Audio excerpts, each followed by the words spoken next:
basic problem we've got to go through first is to understand that there are no such things as things. That is to say, separate things. That is only a way of talking. If you can understand this, you're going to have no further problems. I once asked a group of high school children, what do you mean by a thing? And first of all, they gave me all sorts of synonyms. They said it's an object, which is simply another word for a thing. It doesn't tell you anything about what you mean by a thing. Finally, a very smart girl who was in the group said a thing is a noun.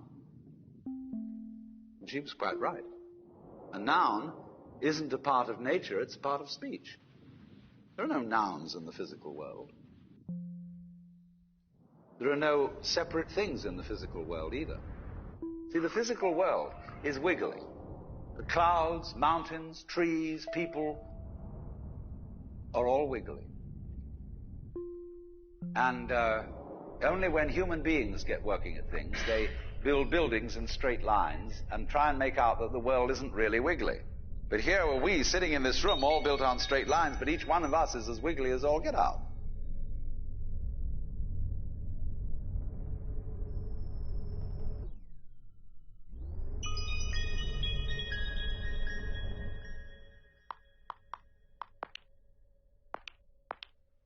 I find it a little difficult to say what the subject matter of this seminar is going to be, because it's too fundamental to give it a title.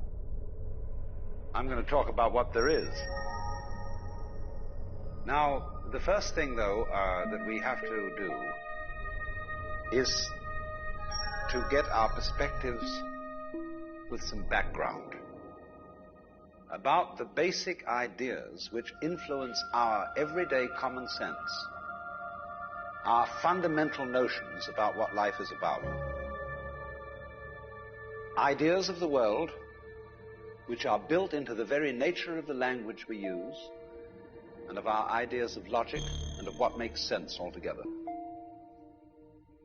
And these basic ideas I call myth, not using the word myth to mean simply something untrue, but to use myth in a more powerful sense. A myth is an image in terms of which we try to make sense of the world.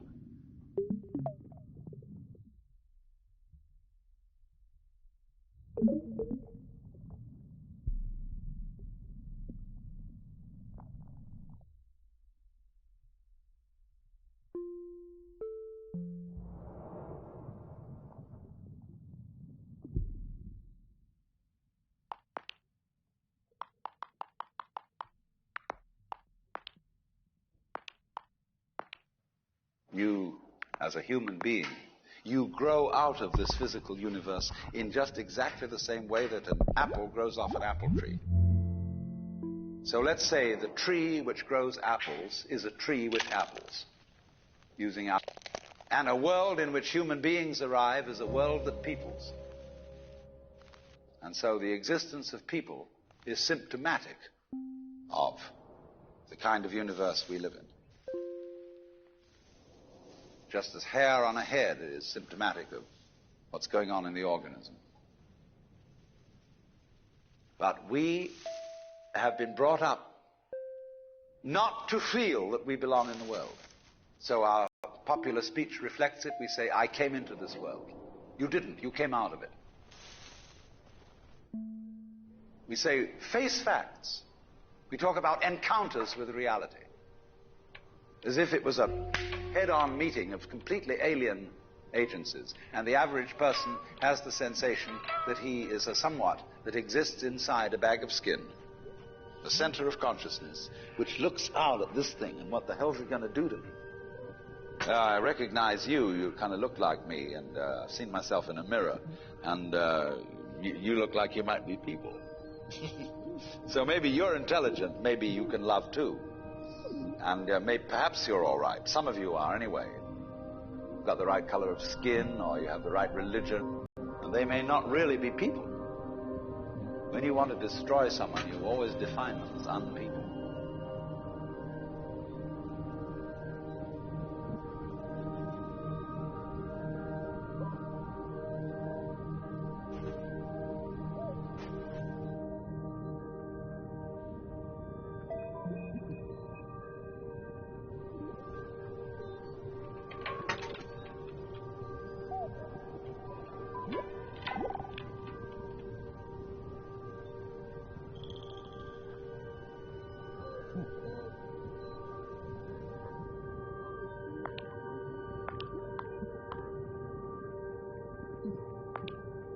We have this hostility to the external world because of the superstition, the myth, the absolutely unfounded theory that you yourself exist only inside your skin.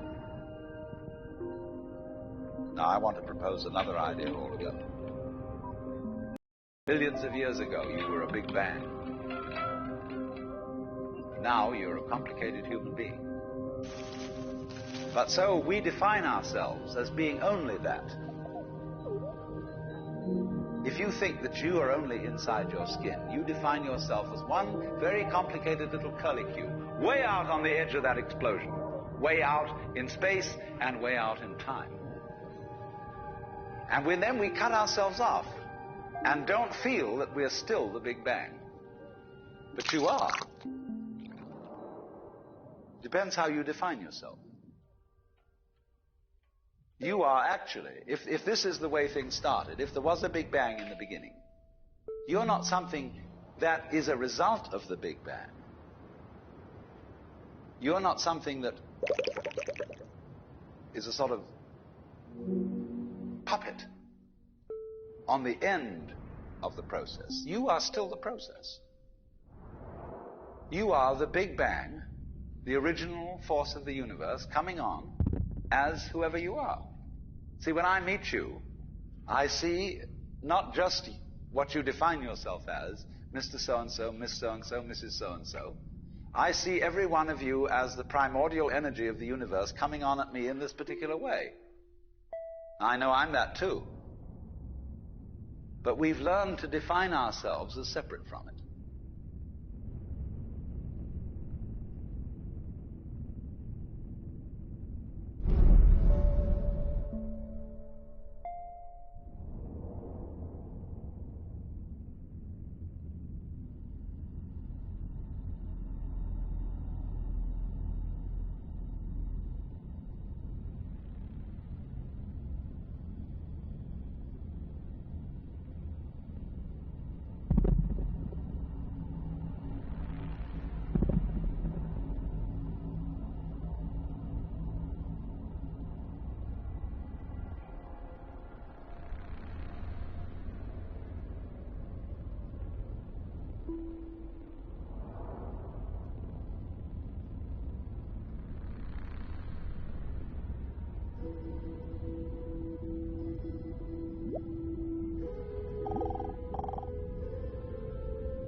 what I would call a kind of a basic problem we've got to go through first, is to understand that there are no such things as things. That is to say, separate things. That is only a way of talking. If you can understand this, you're going to have no further problems. I once asked a group of high school children, what do you mean by a thing? And first of all, they gave me all sorts of synonyms. They said it's an object, which is simply another word for a thing. It doesn't tell you anything about what you mean by a thing. Finally, a very smart girl who was in the group said a thing is a noun. And she was quite right. A noun isn't a part of nature, it's a part of speech. There are no nouns in the physical world. There are no separate things in the physical world either. See, the physical world is wiggly. The clouds, mountains, trees, people are all wiggly. And only when human beings get working at things, they build buildings in straight lines and try and make out that the world isn't really wiggly. But here are we sitting in this room all built on straight lines, but each one of us is as wiggly as all get out.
Now then,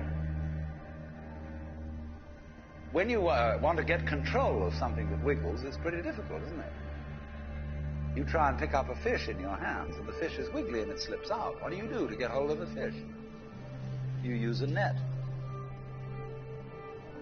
And so the net is the basic thing we have for getting hold of the wiggly world.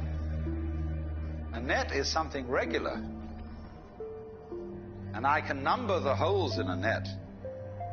So many holes up, so many holes across. And if I can number these holes, I can count exactly where each wiggle is in terms of a hole in that net. But in order to do that, I've got to break up the wiggle into bits. And I've got to call this a specific bit, and this the next bit of the wiggle, and this the next bit, and this the next bit of the wiggle.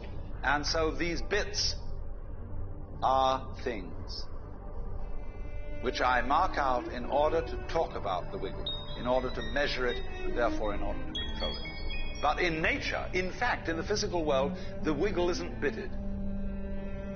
So the world doesn't come thing. You and I are all as much continuous with the physical universe as a wave is continuous with the ocean.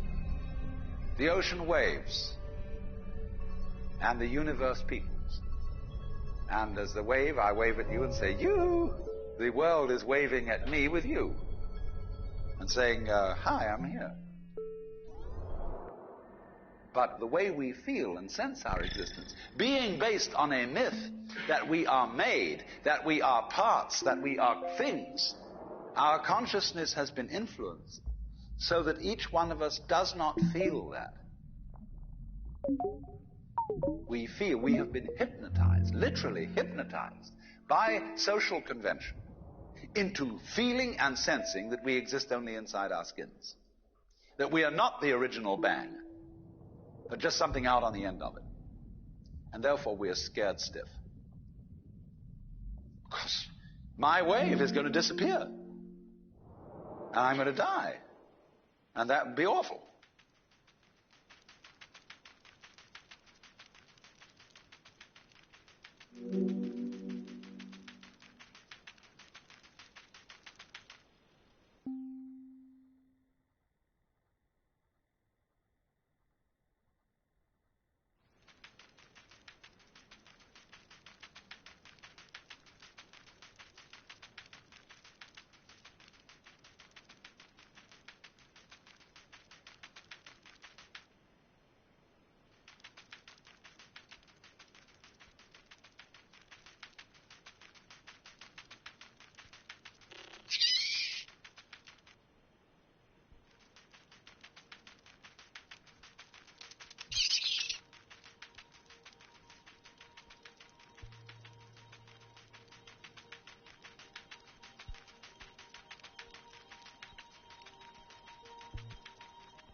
You are a fluke. You are a separate event. And you run from the maternity ward to the crematorium, and that's it, baby. Now, why does anybody think that way? There's no reason to, because it isn't even scientific. It's just a myth. And it's invented by people who wanted to feel a certain way. They want to play a certain game. Camus said there is only really one serious philosophical question, which is whether or not to commit suicide. Should you or not commit suicide? This is a good question. Why go on? And you only go on if the game is worth the candle. Now, the universe has been going on for an incredible long time. And so, really, a satisfactory theory of the universe, it seems to me, absolutely elementary common sense. If you make a theory of the universe which isn't worth betting on, why bother? Just commit suicide. But if you want to go on playing the game, you've got to have an optimal theory for playing the game.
If there is any such thing at all as intelligence and love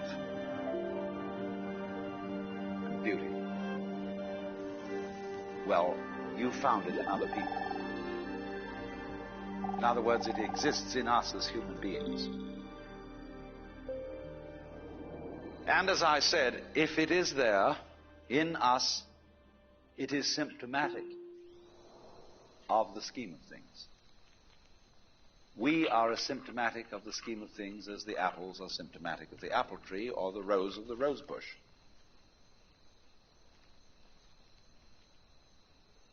The earth is not a big rock infested with living organisms, any more than your skeleton is bones infested with cells. The Earth is geological, yes, but this geological entity grows people. And our existence on the Earth is a symptom of the solar system and its balances, as much as the solar system in turn is a symptom of our galaxy. And our galaxy in its turn is a symptom of the whole company of galaxies. Goodness only knows what that's in.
When, as a scientist, you describe the behavior of a living organism, you try to say what a person does. It's the only way in which you can describe what a person is. Describe what they do. Then you find out that in making this description, you cannot confine yourself to what happens inside the skin. In other words, you can't talk about a person walking unless you start describing the floor. Because when I walk, I don't just dangle my legs in empty space. I move in relationship to a room. And so in order to describe what I'm doing when I'm walking, I have to describe the room. I have to describe the territory. So in describing my talking at the moment, I can't describe this just as a thing in itself, because I'm talking to you. And so what I'm doing at the moment is not completely described unless your being here is described also. So if that is necessary, if, in other words, in order to describe my behavior, I have to describe your behavior and the behavior of the environment, it means that we've really got one system of behavior. That what I am involves what you are. I don't know who I am unless I know who you are. And you don't know who you are unless you know who I am. In other words, we're not separate. We define each other. We're all backs and fronts to each other. We and our environment, and all of us and each other, are interdependent systems. We know who we are in terms of other people. We all lock together. And this is, again and again, the serious scientific description of how things happen. And any good scientist knows that what you call the external world is as much you as your own body.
Your skin doesn't separate you from the world. It's a bridge through which the external world flows into you, and you flow into it.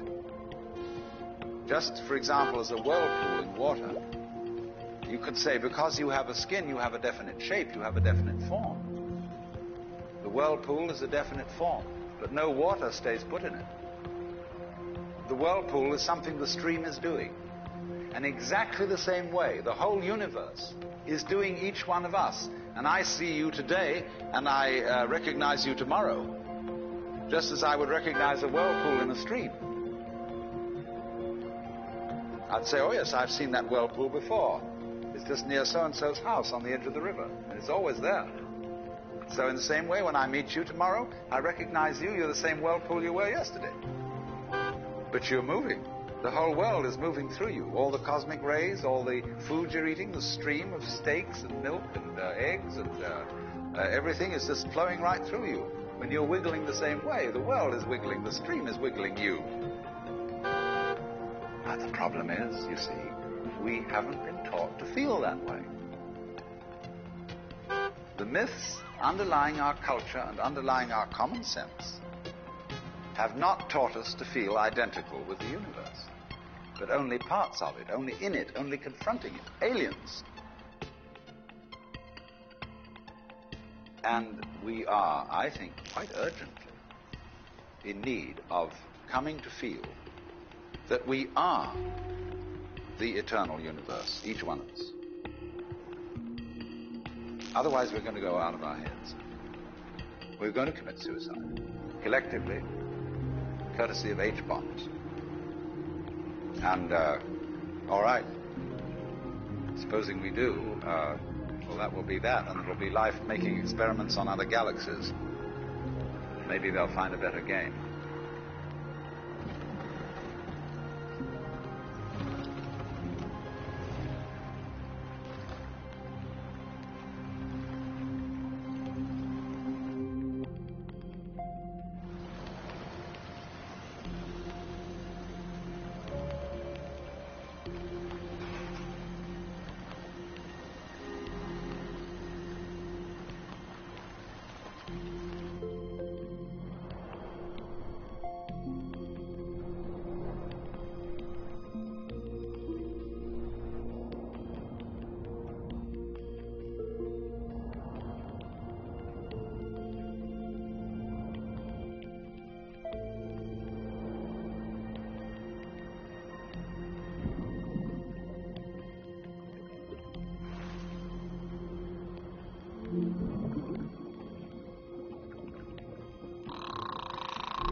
wonder if it's ever struck you how curious a thing it is that most of the things that we experience we regard as things that happen to us, which we ourselves do not originate, which are events expressing some sort of power or activity that is external to ourselves. And if you consider that, you realize that what you mean by yourself is rather narrowly circumscribed. Even events that go on in our own bodies are put in the category of things that happen to us in the same way as things that go on in the world outside our skins. If there's a thunderstorm or an earthquake, well, it happens to you. You're not responsible for it. But so in the same way, when you have hiccups, you didn't plan on it. If you have belly rumbles, you had no intention of doing it. And as to the catastrophic act of getting born, well, you had nothing to do with that. And you can spend all your life blaming your parents for putting you in the situation in which you find yourself. And this way of looking at the world in this sort of passive mood as something that happens to you goes right down to our general feeling about life.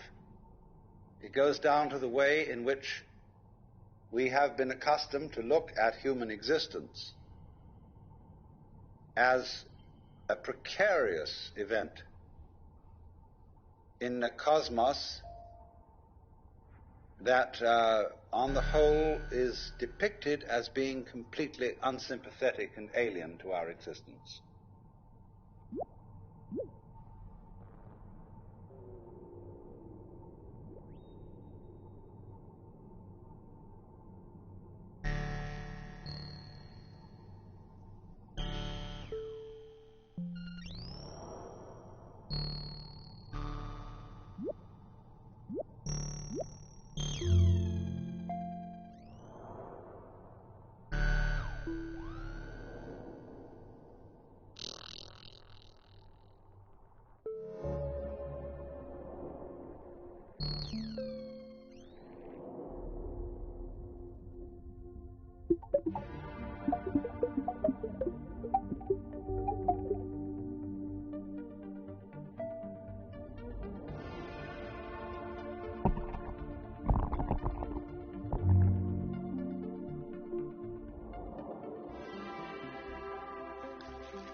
If you're reared with a 20th century, or shall we say an early 20th century common sense, which is based on the philosophy of science of the 19th century, you regard yourself as an accident, biological accident, in a stupid universe, which is mechanical, but has no feelings. A vast, pointless gyration of radioactive rocks and gas in which you happen to occur. Of course, if you don't have that point of view and you are more traditional, you look upon yourself as a child of God, and therefore under authority. In other words, there's a big boss on top of all this. And you better watch your P's and Q's, because that Almighty is looking after you with the attitude of this is going to hurt me more than it's going to hurt you. And when you look at the world in that image, or in the other image, that it's a stupid mechanism, either point of view you take, you don't really belong. You're not really part of all this. Or to put it in the strongest possible way, it is quite alien to our thought that the external world, which is defined as something that happens to you, and your body itself as something that you've got caught up with, it is quite alien to consider all that as you yourself. Because, you see, we have such a myopic view of what oneself is.